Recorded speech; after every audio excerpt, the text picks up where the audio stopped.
Prisonniers de nos écrans, comprendre l'addiction au smartphone et retrouver sa liberté intérieure. Bonjour et bienvenue dans notre rendez-vous consacré à la santé mentale et au bien-être émotionnel et psychologique. Aujourd'hui, nous parlerons d'un sujet qui nous concerne presque tous directement ou indirectement, l'addiction au smartphone.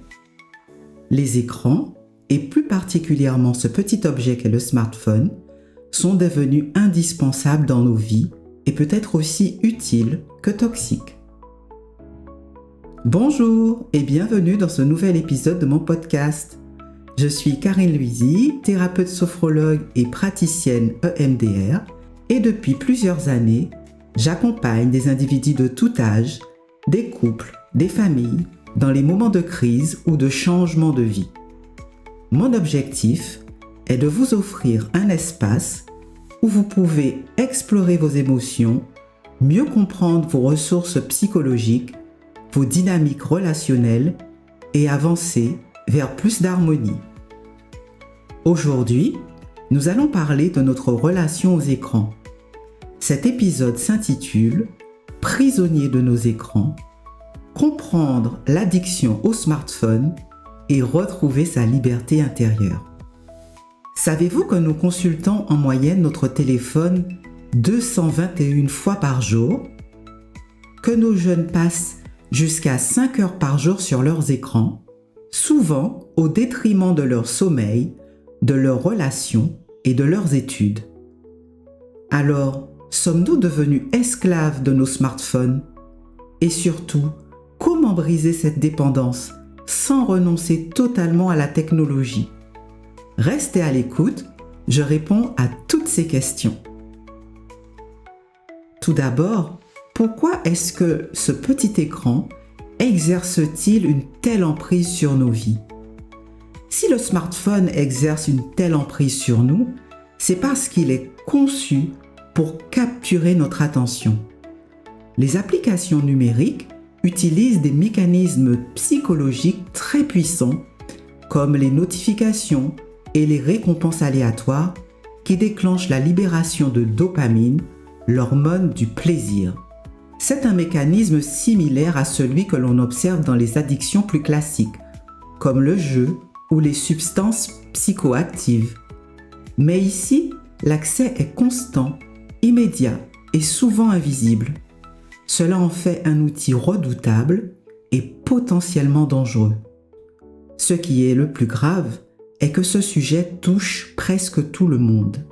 L'addiction au smartphone est un thème qui concerne directement la santé mentale de notre société.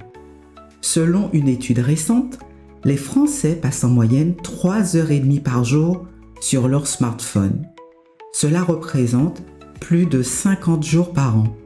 Et chez les 15-24 ans, ce chiffre grimpe à près de 5 heures par jour. En Guadeloupe, où les interactions sociales et familiales sont essentielles, cette dépendance prend une dimension encore plus préoccupante dans les dynamiques familiales.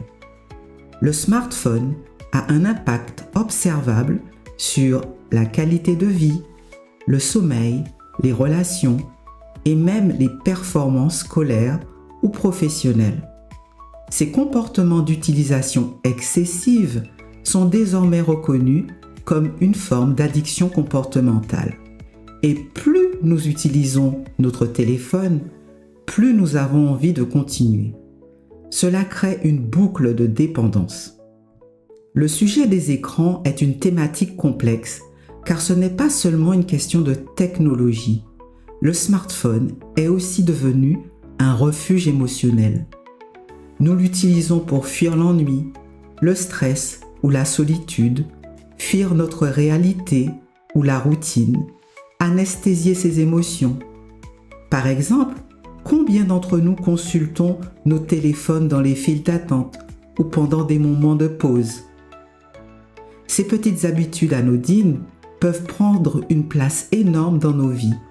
Mais heureusement, il est possible de se libérer de cette emprise. Si vous ressentez que votre téléphone prend le dessus sur votre quotidien ou que vous avez du mal à vous en détacher, il est peut-être temps de réfléchir à votre relation avec cet objet.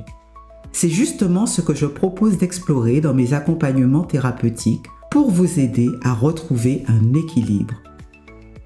Et à partir de quand est-ce qu'on peut parler d'une addiction et pas seulement d'une habitude?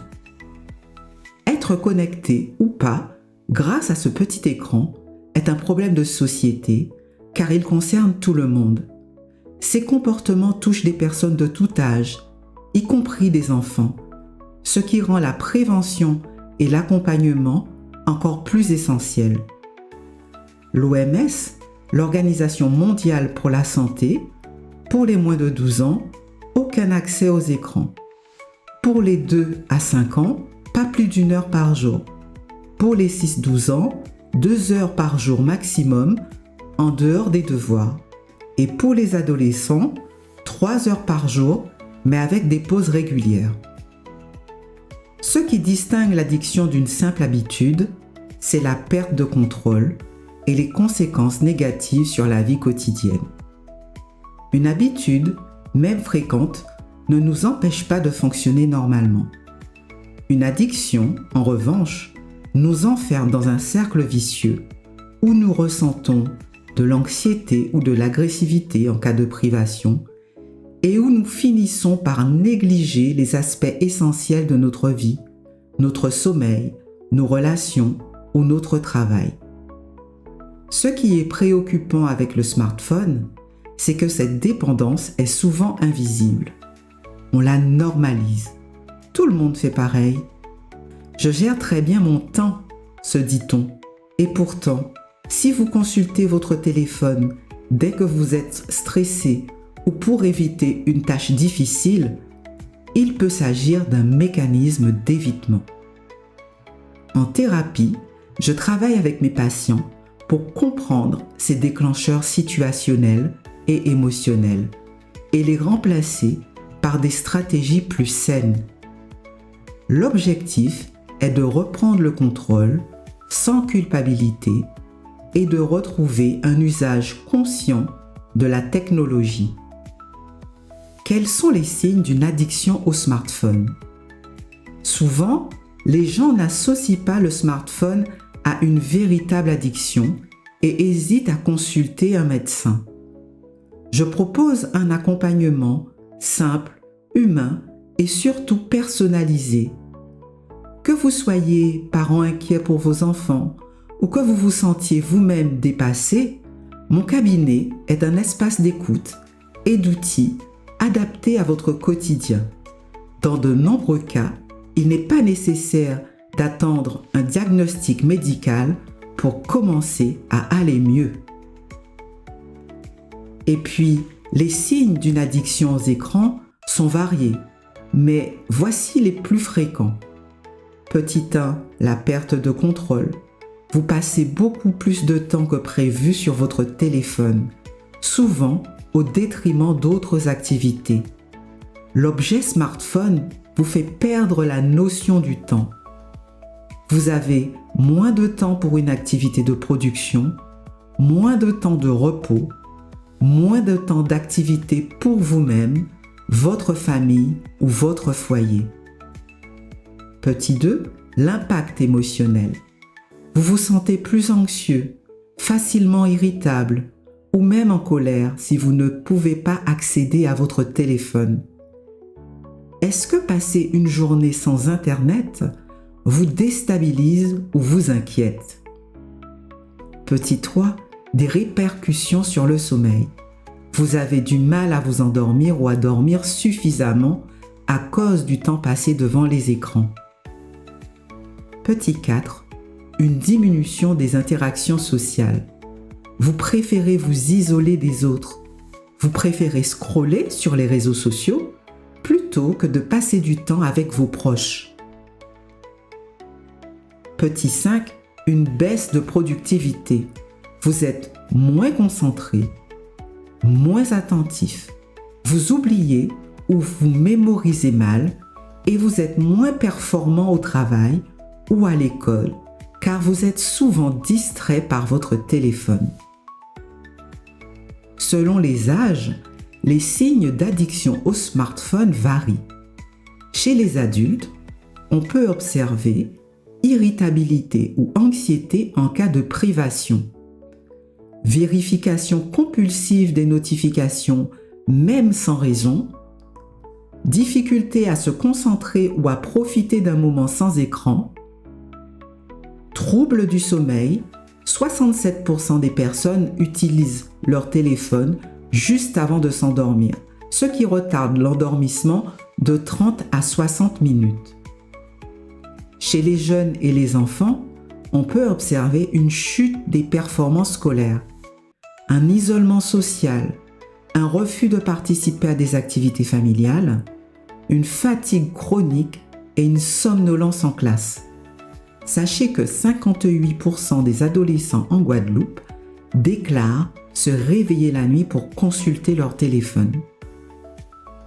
Si vous vous reconnaissez dans ces signes ou si vous reconnaissez l'un de vos proches, je vous encourage à me consulter rapidement. Ensemble, nous pourrons identifier les racines de cette dépendance et mettre en place des solutions concrètes. Pourquoi est-ce que les jeunes semblent particulièrement touchés? Les jeunes sont effectivement les plus vulnérables et cela pour plusieurs raisons. Tout d'abord, leur cerveau est en plein développement. La libération constante de dopamine par les écrans, télévision, ordinateur, tablette, téléphone portable, jeux vidéo, va de manière très dommageable perturber leur capacité à se concentrer ou à s'intéresser à d'autres activités moins stimulantes ou à récompense en dopamine peu rapide.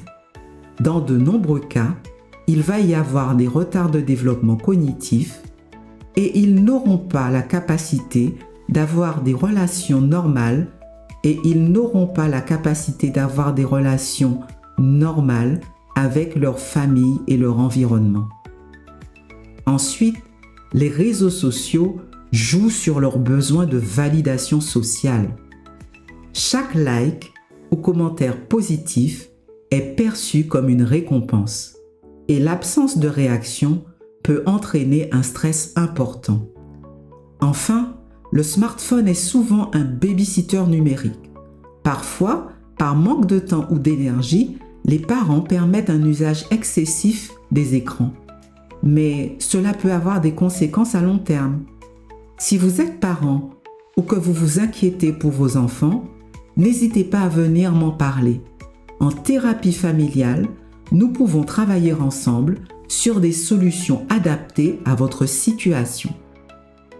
Quelles sont les conséquences à long terme pour les enfants et les adolescents? Ces conséquences sont multiples. Il peut y avoir des impacts physiques comme des troubles du sommeil, la sédentarité ou encore des problèmes de posture, dos, nuque, épaules, faiblesse musculaire et articulaire. Mais les effets psychologiques sont tout aussi préoccupants. Anxiété, baisse de l'estime de soi et même des risques accrus de dépression.